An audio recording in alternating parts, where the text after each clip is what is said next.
Hasan Basri pernah didatangi oleh 3 orang. Hasan Basri seorang ulama tabi'in yang tadi juga saya sudah sebutkan kisahnya di awal pertemuan kita. Beliau pernah kedatangan 3 orang ini minta nasihat, karena selalu dia nasihatin orang. Hasan Basri terkenal kalau bicara teman-teman surga, neraka, kematian, nasihatnya selalu berkisar di situ. Jadi orang merasa imannya bertambah.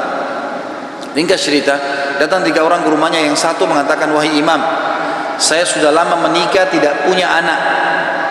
Saya sama istri saya, dibawa istrinya sama dia, udah lama berobat, sudah 10 tahun menikah nggak punya anak, dan sudah berobat sana sini sama tabib tidak sembuh-sembuh.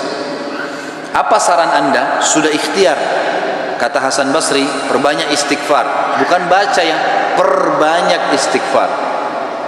Orang ini pergi. Kemudian masuk orang kedua.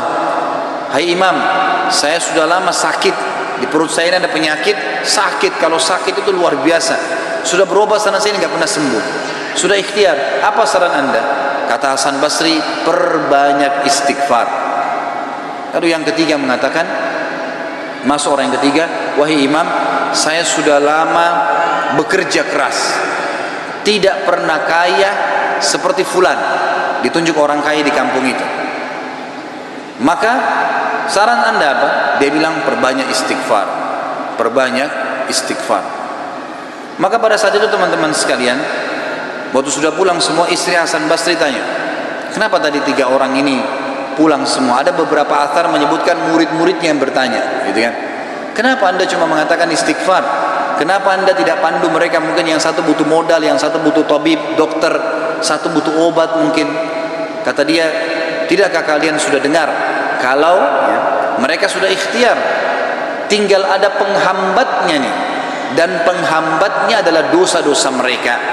Dan Allah sudah berfirman dalam surah Nuh, surah nomor 71 ayat 10 sampai 12. A'udzubillahi minasyaitonirrajim. Nabi Nuh berkata kepada kaumnya, faqultu astaghfiru rabbakum innahu kana ghaffara. Aku berkata kepada mereka, Nabi Nuh berkata kepada kaumnya, istighfarlah kalian, mohon ampunlah pada Tuhan kalian, karena dia maha pengampun, dia suka kalau kalian tobat tuh. Ayat 10, ayat 11-nya, yursilis sama alaikum midrara. Mereka atau pasti Allah akan turunkan dari langit hujan yang lebat. Dan kita tahu hujan adalah sumber kehidupan manusia. Makna letterletnya, makna tadabburnya adalah, makna tafsirnya, dia akan turunkan dari langit rezeki-rezeki yang midrar. Midrar itu bertubi-tubi. Ayat 12-nya, wa yumditkum bi amwalin wa banin wa yaj'al lakum jannatin wa yaj'al lakum anhara. Dan pasti dia akan memperbanyak buat kalian. Yumdit, mad ini artinya mendobelkan, melipat gandakan. Dan pasti dia akan melipat gandakan, menambahkan buat kalian keturunan, harta-harta, amwal dan keturunan, serta dia akan melebatkan kebun-kebun kalian dan akan memperbanyak ya sungai-sungai kalian, sumber air kalian. Imam Ahmad rahimahullah pernah didatangi teman-teman sekalian oleh seseorang. Maaf, Imam Ahmad pernah di akhir hidupnya, ini kalau teman-teman yang pernah dengar kisahnya, maaf saya ulangi karena memang berhubungan dengan poin ini. Pernah Imam Ahmad rahimahullah di akhir hidupnya dia tidak tahu kenapa dia harus mendatangi sebuah tempat. Lalu kemudian dia pergilah ke sana. Setelah dia tiba di kota itu, tiba waktu maghrib, dia masuk ke sebuah masjid, lalu dia sholat maghrib. Habis maghrib beliau duduk rahimahullah dengan membaca Al-Quran ya. Imam Ahmad ini kalau nggak salah meninggal tahun 240-an, salah satu dari 4 imam madhab ya.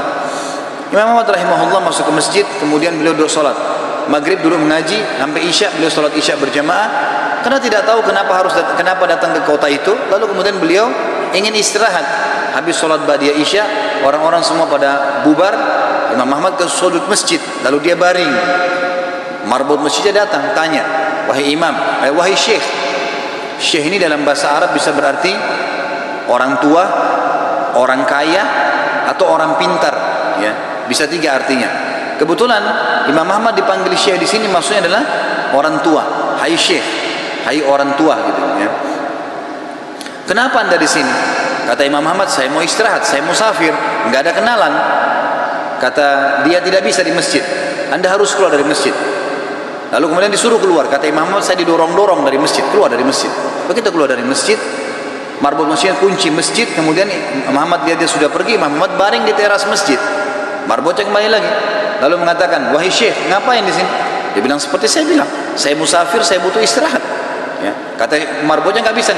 Ini masjid, peraturan nggak boleh tidur di sini. Lalu kemudian didorong-dorong Imam Ahmad sampai ke jalanan. Di sebelah masjid ada satu orang penjual roti.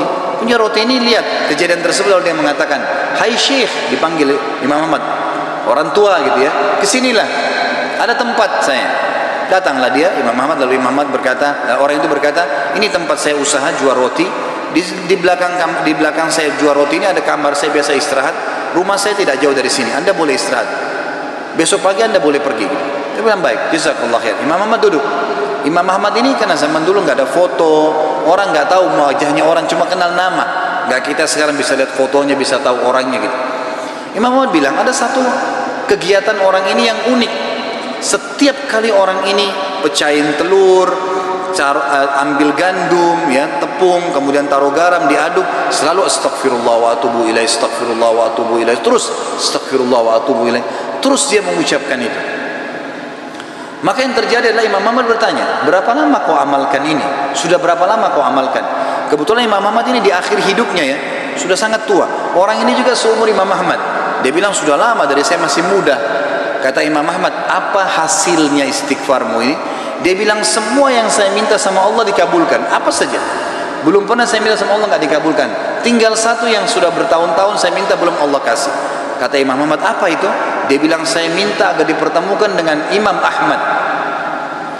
Maka Imam Ahmad bertakbir mengatakan Allahu Akbar.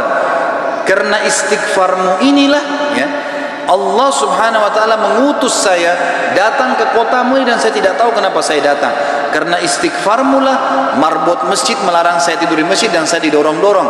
Istighfarmulah yang membuat kau menawarkan saya untuk datang dan nginap di tempatmu. Saya Ahmad bin Hanbal.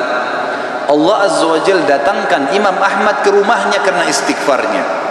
Ini luar biasa.